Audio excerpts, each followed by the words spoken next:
నమస్తే, welcome to Suman TV.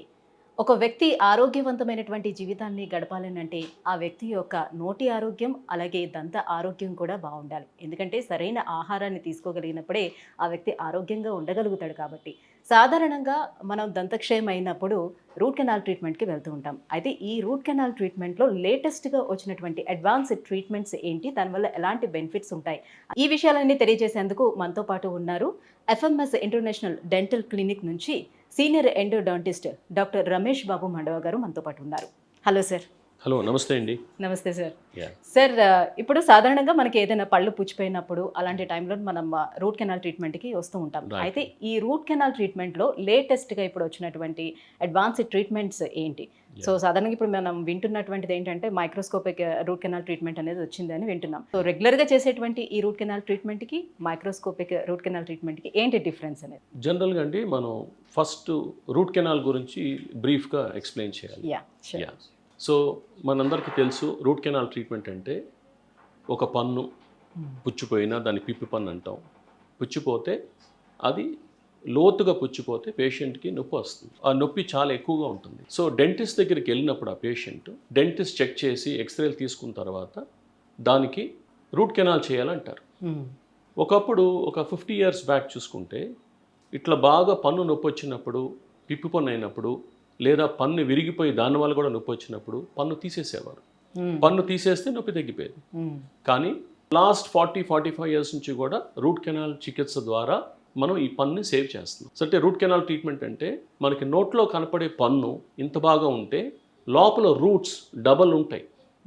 ఈ పై భాగం అయితే పుచ్చిపోతుంది, దాంట్లోంచి మనం డ్రిల్ చేసి అక్కడి నుంచి వెళ్ళి రూట్స్ లోపలికి వెళ్ళి రూట్స్ లోపల క్లీన్ చేయాలి.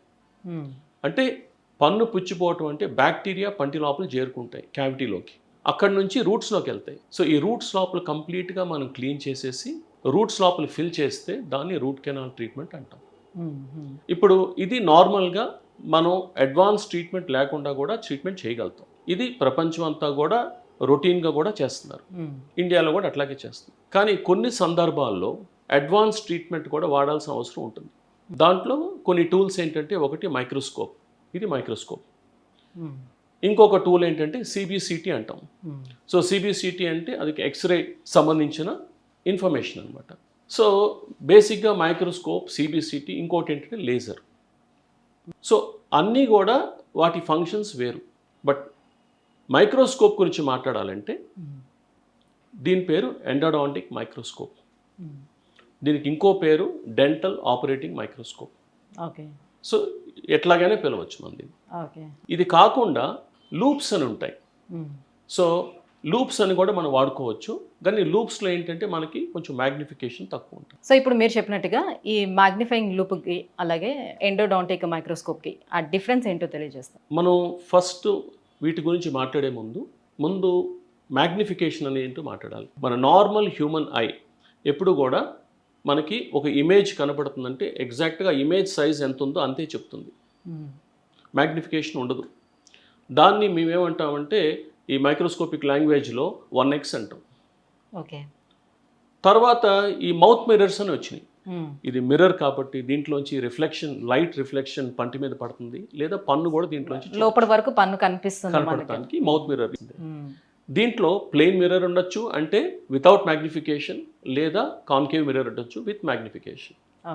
బట్ హై మ్యాగ్నిఫికేషన్ ఉండదు. దీంట్లో అప్ టు 2x ఉంటుంది. ఇది మ్యాగ్నిఫైయింగ్ లూప్ అండి. ఇది మ్యాగ్నిఫికేషన్ అప్ టు 8x అండి, అంటే 8 times మ్యాగ్నిఫై చేస్తుంది. ఇది ఇందాక చూపించింది మిర్రర్ ఓన్లీ 1x, 2x వరకు. న్యాచురల్ ఐ 1x అనుకుంటే మౌత్ మిర్రర్ అంటాం, లేదా డెంటల్ మిర్రర్ అది 2x. ఇది up to 8x. Okay. So most of the treatments మేము దీంతో చేసేయగలుగుతాం. ఓకే.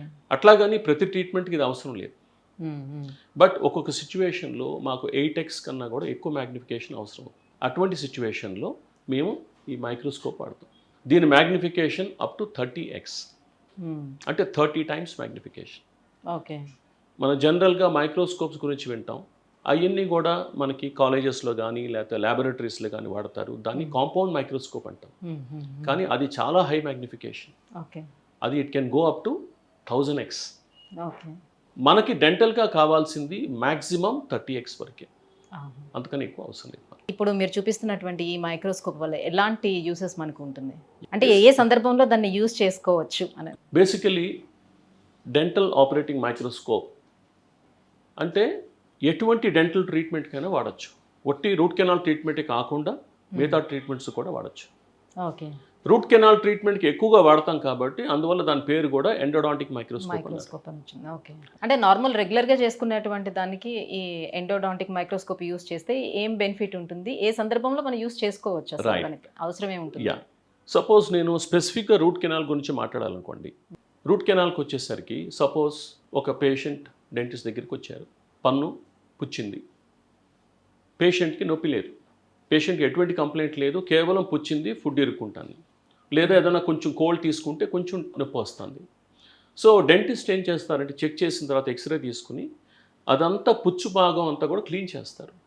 పుచ్చు అంటే ఏమి లేదు, గట్టిగా ఉన్న పన్ను బ్యాక్టీరియా వల్ల దాంట్లో ఉన్న కాల్షియం బయటికి వెళ్ళిపోయి దాంట్లో కొల్లాజన్ మిగిలిపోయి దాని లోపల బ్యాక్టీరియా ఉంటాయి, మెత్తబడిపోతుంది. ఎంత లెక్క పుచ్చిపోతుందో అంత లెక్క పన్ను మెత్తబడిపోతుంది. ఆ మెత్తటి పోర్షన్ అంతా కూడా క్లీన్ చేయాలి కంప్లీట్గా. అది కంప్లీట్గా క్లీన్ చేసిన తర్వాత డెంటిస్ట్ చూసుకుని, ఇప్పుడు మనకి నోట్లో కనపడే పన్ను ఇంత భాగం ఉంటే ఈ మధ్యలో భాగంలో పల్ప్ అంటాం, అంటే పల్ప్ చేంబర్ అంటాం. సో పుచ్చు ఇక్కడి నుంచి స్టార్ట్ అయినా కూడా నొప్పి రాదు, పల్ప్ చేంబర్లోకి వెళ్తే మాత్రం పేషెంట్కి నొప్పి వస్తుంది. ఒకసారి పల్ప్ చేంబర్లోకి వెళ్ళిన తర్వాత ఆ ఇన్ఫెక్షన్ రూట్ కెనాల్స్ లోపలికి వెళ్ళిపోతుంది. సో ఈ పుచ్చు క్లీన్ చేసిన తర్వాత నార్మల్గా కంటితో కూడా మనం చూసుకోవచ్చు, ఓకే పల్ప్ చేంబర్ లోపలికి వెళ్ళలేదు అనుకున్నప్పుడు మనకు రూట్ కెనాల్ అవసరం ఉండదు. జస్ట్ క్లీన్ చేసేసి ఒక బేస్ లాగా పెట్టి దానిపైన పర్మనెంట్గా ఫిల్లింగ్ చేసుకోవచ్చు. ఈ ఫిల్లింగ్ చేసుకుంటే నెక్స్ట్ 10 years or 20 years కూడా ప్రాబ్లం రాదు ఈ పనిలో. నెంబర్ 2, పంటికి ఒక్కొక్కసారి క్రాక్ ఉంటుంది. క్రాక్ ఉన్నప్పుడు రకరకాల కంప్లైంట్స్ ఉంటాయి. కొంతమంది పేషెంట్స్కి క్రాక్ ఉంటే చాలా ఎక్కువగా నొప్పి వస్తుంది, మామూలుగా ఉన్నప్పుడు కూడా నొప్పి వస్తుంది. కొంతమంది డాక్టర్ గారు నాకు ఈ పక్క నవలలేకపోతున్నాను, గట్టిగా నవలలేకపోతున్నాను, నార్మల్ రైస్ అన్నీ కూడా తినగలుగుతున్నాను, నాకేం ప్రాబ్లం లేదు. సో ఎప్పటి నుంచి ఉంది అంటే 6 months నుంచి 1 year వరకు నాకు ఇబ్బంది వస్తుందండి, అందుకని గట్టిగా చపాతీ లాంటిది తినాల్సి వస్తే నేను రైట్ సైడ్ తింటున్నాను, లెఫ్ట్ సైడ్ తింటలేదు. సో ఇది టిపికల్ ఒక క్రాక్ లాంటి సిచ్యువేషన్ ఉంటే అట్లా ఉంటుంది. కానీ ఈ క్రాక్ అనేది కంప్లీట్గా పల్ప్ చేంబర్లోకి వెళ్ళలేదు, పై భాగం నుంచి కొంతవరకే వెళ్ళింది, తెలిసిందండి. సో ఇది ఏ పన్ను కూడా డెంటిస్ట్ కూడా కష్టం అవుతుంది తెలుసుకుంటానికి. అది లెఫ్ట్ సైడ్లో కింద దవడలో ఈ పన్నా లేదా పై పన్నా అని కూడా మనకు తెలియదు. అంటే ఆ క్రాక్ అనేది బయటకు కనిపించదా, ఇన్నర్గా ఉంటుందా క్రాక్? పైనుంచే స్టార్ట్ అవుతుంది కానీ పన్ను కంప్లీట్గా విడిపోదండి, పన్ను ఇంకా గట్టిగా అట్లా అతుక్కునే ఉంటుంది. కానీ ఆ క్రాక్ ఉన్నప్పుడు ఏమవుతుందంటే పేషెంట్ నవిలినప్పుడు అలా గట్టిగా ఆ క్రాక్ ఓపెన్ అయ్యి మళ్ళీ క్లోజ్ అవుతుంది. అదంతా మైక్రాన్స్లో జరుగుతుంది. ఓపెన్ అయ్యి క్లోజ్ అయినప్పుడు పేషెంట్కి నొప్పి వస్తుంది. సో డెంటిస్టు ఇది ఐడెంటిఫై చేయాలంటే ఒక్కోసారి చాలా కష్టంగా ఉంటుంది. సో కంటి చూపుతో క్రాక్ కనపడదు, అప్పుడు ఏం చేస్తామంటే లూప్ కానీ లేకపోతే ఇంకా హైయర్ మ్యాగ్నిఫికేషన్ మైక్రోస్కోప్లో ఇటుపక్క పళ్ళు అన్నీ చూసుకుంటాం, కిందది పైది తరోగా. ఏదన్నా ఒక పన్ను మాకు డౌట్ వస్తే ఆ పన్ను వరకు మేము ఇంకొక టెస్ట్ చేస్తాం, బైట్ టెస్ట్ అని. ఆ బైట్ టెస్ట్ అంటే ఆ పన్ను మీద కొంచెం కొరికి రిలీజ్ చేసినప్పుడు పెయిన్ వస్తుంది, అప్పుడు మాకు కరెక్ట్గా తెలుస్తుంది ఈ పన్నులో ప్రాబ్లం ఉందని. అంటే క్రాక్ ఏ పన్నులో ఉందనేది ఒక్కసారి కన్ఫర్మ్ చేసుకుంటానికి మైక్రోస్కోప్ వాడతాం. నెంబర్ 3, ఇప్పుడు మీకు చెప్పాను రూట్ కెనాల్ ట్రీట్మెంట్, మీరు ఒకసారి డ్రిల్ చేసిన తర్వాత పల్ప్ చేంబర్లోకి వెళ్తాం. ఈ పల్ప్ చేంబర్లో ఒక్కొక్కసారి చాలా క్లీన్గా ఉంటుంది, ఓపెన్గా ఉంటుంది, కెనాల్స్ కనపడతాయి లోపలికి మనకి, అంటే కెనాల్కి సంబంధించిన ఓపెనింగ్స్ కనపడతాయి. ఒక్కొక్కసారి లోపల కాల్షియం సాల్ట్స్ ఫామ్ అవుతాయి. ఈ కాల్షియం సాల్ట్స్ ఫామ్ అయినప్పుడు మనకి కెనాల్స్ దొరకవు. సో ఈ కాల్షియం సాల్ట్స్ తీయాలంటే నోట్లో ఉన్న పన్నే చాలా చిన్నది, దాంట్లో మన పల్ప్ చేంబర్ అంటే 1/3 లేకపోతే 1/4 సైజ్ ఉంటుంది. సో ఒక్కోసారి మన కంటి చూపుకి సరిగా కనపడదు, అందువల్ల లూప్స్ వాడుకుంటాం లేదా మైక్రోస్కోప్ వాడతాం. సో ఇది 3rd రీజన్.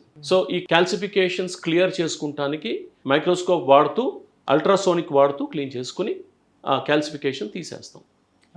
నెంబర్ 4, ఒక్కొక్కసారి ఈ కెనాల్స్ దొరికిన తర్వాత కెనాల్ లోపల కూడా అబ్స్ట్రక్షన్ ఉండొచ్చు, ఒక కాల్షియం సాల్ట్ ఉండొచ్చు, లేదా ఒక్కొక్కసారి ఇన్స్ట్రుమెంట్ బ్రేక్ అవ్వచ్చు. అంటే ఒక డాక్టర్ చేసేటప్పుడు ఫైన్ నీడిల్స్ వాడతారు, దాన్ని ఫైల్స్ అంటాం. అవి ఒక్కొక్కసారి కెనాల్స్ నేరోగా ఉండటం వల్ల కూడా బ్రేక్ అవ్వచ్చు. ఆ ఇన్స్ట్రుమెంట్స్ మనం మైక్రోస్కోప్ ద్వారా చూసి అల్ట్రాసోనిక్ టిప్స్తో ఆ ఇన్స్ట్రుమెంట్ని కూడా తీసేయచ్చు మనం. ఇది another use of the benefit. Microscope or any loop also. Number 5, treatment చేసేటప్పుడు ఒక్కొక్కసారి రూట్ లోపల కర్వేచర్ ఎక్కువ ఉన్నప్పుడు రూట్స్ ఎప్పుడు స్ట్రైట్గా ఉండవండి, చాలా కర్వేచర్ కూడా ఉంటుంది. కర్వేచర్ ఉన్నప్పుడు ఒక్కొక్కసారి పర్ఫరేషన్ అవ్వచ్చు. ఆ పర్ఫరేషన్ రూట్లో అయినప్పుడు మనకు ఒక్కోసారి కనపడదు. ఆ పర్ఫరేషన్ మన ద్వారా జరగచ్చు, లేదా ఇంతకుముందు డాక్టర్ ఎక్కడ చేసినప్పుడు కూడా జరగచ్చు. పర్ఫరేషన్ సరిగ్గా మనం చూసుకొని దాన్ని ప్రాపర్గా ఫిల్ చేసేయాలి. ఎంటీ అనే మెటీరియల్తో ఫిల్ చేస్తాం. సో దానికి కూడా ఎగ్జాక్ట్గా ఎక్కడ పర్ఫరేషన్ ఉంది అని చూసుకోవాలంటే మైక్రోస్కోప్ వాడుకో. రూట్ కెనాల్ ట్రీట్మెంట్ చేసేటప్పుడు మనకు ఒక్కోసారి ఒట్టి రూట్ కెనాల్తో ప్రాబ్లమ్ సాల్వ్ అవుతుంది. సో మీ పేషెంట్స్ ముందే చెప్తాం, దీనికి రూట్ కెనాల్ ప్లస్ ఒక చిన్న ఆపరేషన్ లాగా చేయాలి చిగురులో, దాన్ని ఎపిసెక్టమీ అంటాం. ఓకే. ఎపిసెక్టమీ చేసినప్పుడు ఏంటంటే ఆ రూట్ చివరికి వెళ్ళి మనం ఓపెన్ చేసుకున్న తర్వాత చూసుకుని దాన్ని ట్రీట్మెంట్ చేస్తాం. ఇది మైక్రోస్కోప్ ద్వారా చూస్ చేసామనుకోండి, డెఫినెట్గా మీకు క్లారిటీ ఎక్కువ ఉంటుంది ఆ ఏరియా అంతా కూడా, అండ్ ప్రాపర్గా ట్రీట్మెంట్ చేసే అవకాశం ఎక్కువ ఉంది. రూట్లో ఏదైనా ప్రాబ్లం ఉండేటప్పుడు దాన్ని ట్రీట్ చేయకుండా ఓన్లీ పన్నుకు మాత్రమే చేస్తే పక్కనున్న మొత్తం రూట్స్ అన్ని కూడా పాడైపోతాయండి. అంటే ఇప్పుడు మనం రూట్ కెనాల్ ట్రీట్మెంట్ అంటే చెప్పాను మీకు, మెయిన్గా రూట్ ఏరియాని పర్ఫెక్ట్గా క్లీన్ చేసి ఫిల్ చేయాలి. ఇది సరిగ్గా పర్ఫెక్ట్గా చేస్తే ఇంకా ఇన్ఫెక్షన్ ఏదైనా ఉన్నా కూడా కంప్లీట్గా పోతుంది, పక్క పళ్ళకు పాకదు. ఒకవేళ రూట్ కెనాల్ చేసింది అది సరిగ్గా లేకపోయినా ఫెయిల్ అయినా కూడా అప్పుడు అక్కడ మళ్ళీ వాపు రావటం, మళ్ళీ పస్ ఫామ్ అవటం, అది స్లోగా కొంచెం స్ప్రెడ్ అవటం. బట్ వాటికి ట్రీట్మెంట్స్ ఉంటాయి. రీఆర్సిటీ అంటాం, అంటే రిపీట్ రూట్ కెనాల్ కూడా చేస్తాం. ఇంకొక యూజ్ ఏంటంటే, ఇప్పుడు ఇది మైక్రోస్కోప్. ఈ మైక్రోస్కోప్ నేను చూసినంతసేపు దీంట్లోంచి నేను ఇక్కడ కెమెరా ఫిక్స్ చేసుకోవచ్చు. సో కంటిన్యూస్గా నేను ట్రీట్మెంట్ చేసేటప్పుడు నేను వీడియో కూడా కంటిన్యూస్గా ప్లే చేసుకోవచ్చు, అంటే రికార్డ్ చేసుకోవచ్చు. సో ఏ ట్రీట్మెంట్ అయితే నేను చేస్తున్నానో దాని రికార్డింగ్ కూడా జరుగుతుంది. ఈ రికార్డ్ అనేది డెంటల్ క్లినిక్లో పెట్టుకోవచ్చు, పేషెంట్కి ఇవ్వచ్చు, లేదా ఒక కాన్ఫరెన్స్ నడుస్తుంది, ఇక్కడ ట్రీట్మెంట్ చేస్తున్నాం దాన్ని కూడా అక్కడ ప్రజెంట్ చేయొచ్చు లైవ్. సో ఇవన్నీ కూడా ఈ మైక్రోస్కోప్లో ఉన్న అడ్వాంటేజెస్. సో దీనికి డిసడ్వాంటేజెస్ కూడా ఉన్నాయా? డిసడ్వాంటేజెస్ అంటే ఇది పెద్ద ఎక్విప్మెంట్, సో దానివల్ల దీన్ని క్లినిక్ నుంచి క్లినిక్ మూవ్ చేయటం కొంచెం కష్టం. ఈ రూమ్ నుంచి ఆ రూమ్ షిఫ్ట్ చేయాలన్నా కష్టం, ప్లస్ కొంచెం ఎక్స్పెన్సివ్ డెఫినెట్లీ. అండ్ ఇంకోటి ఏంటంటే, ఇది వాడేటప్పుడు పేషెంట్ ఏమాత్రం కదలకూడదు. సపోజ్ నేను మైక్రోస్కోప్ వాడలేదు అనుకోండి, పేషెంట్ కొంచెం స్లైటెస్ట్ మూమెంట్ కూడా నాకు ప్రాబ్లం ఉండదు, బికాస్ కన్తో చూస్తున్నాను కాబట్టి అన్ని కోఆర్డినేట్ చేసుకుంటాను. ఇది వాడినప్పుడు దీంట్లో చూస్తున్నాను కాబట్టి నాకు ఆ పన్ను ఏరియా కొంచెమే కనపడుతుంది. సో ఏమాత్రం కొంచెం మూమెంట్ ఉన్న పేషెంట్స్ ఫేస్ నాకు కనిపించదు, ఫోకస్ పోతుంది. సో అందువల్ల ట్రీట్మెంట్ చాలా స్లోగా చేయాలి నేను. సో ఒక 45 మినిట్స్లో అయ్యే ట్రీట్మెంట్ మేబీ ఇంకొక అపాయింట్మెంట్ ఇచ్చి ఇంకొక 45 మినిట్స్ లేకపోతే ఇంకొక 1 అవర్ అపాయింట్మెంట్ ఇవ్వాల్సి వస్తుంది. సో దీనివల్ల ఏమవుతుందంటే డెఫినెట్గా పేషెంట్ కోఆపరేషన్ చాలా ఇంపార్టెంట్. సింగిల్ సిట్టింగ్ లో అవ్వాల్సింది ఒక 2-3 సిట్టింగ్స్ అవుతుంది కాబట్టి పేషెన్స్ గా ఉండాలి వాళ్ళు కూడా. అయినప్పటికీ ఇక్కడ బెనిఫిట్స్ అయితే ఉన్నాయి కదా. బెనిఫిట్స్ చాలా ఎక్కువ అండి, బెనిఫిట్స్ చాలా ఎక్కువ. ఇప్పుడు ఇన్ని సంవత్సరాల అడ్వాన్స్మెంట్స్ అంటే ఈ అడ్వాన్స్మెంట్స్, ఎందుకంటే కొన్ని సిచ్యువేషన్స్లో ఇప్పుడు మేము కొన్ని ట్రీట్మెంట్స్ చేసాం లాంగ్ బ్యాక్, అవి ఒక్కొక్కసారి ఫెయిల్ అవుతాయి. ఎంత పర్ఫెక్ట్గా చేసినా ఫెయిల్ అవుతాయి. ఎందువల్ల ఫెయిల్ అవుతుందని చూసుకుంటే ఒక్కొక్కసారి ఏదో ఒక కెనాల్ మిస్ అయ్యి ఉండొచ్చు. ఆ కెనాల్ అనేది ముందే మనం చెక్ చేసుకుంటే మైక్రోస్కోపే అవసరం లేదు, మీరు లూప్ అయినా వాడుకోవచ్చు. రైట్, లూప్తో కూడా మీకు క్లియర్గా ఉంటుంది. Right, thank you so much sir. So ఇప్పుడు రూట్ కెనాల్ ట్రీట్మెంట్లోనే లేటెస్ట్గా అడ్వాన్స్గా వచ్చినటువంటి ట్రీట్మెంట్ అయినటువంటి ఎండోడాంటిక్ మైక్రోస్కోప్ గురించి చాలా చక్కగా మాకు వివరించారు. Thank you so much. Thank you అండి, థ్యాంక్ యూ జ్యోతి గారు.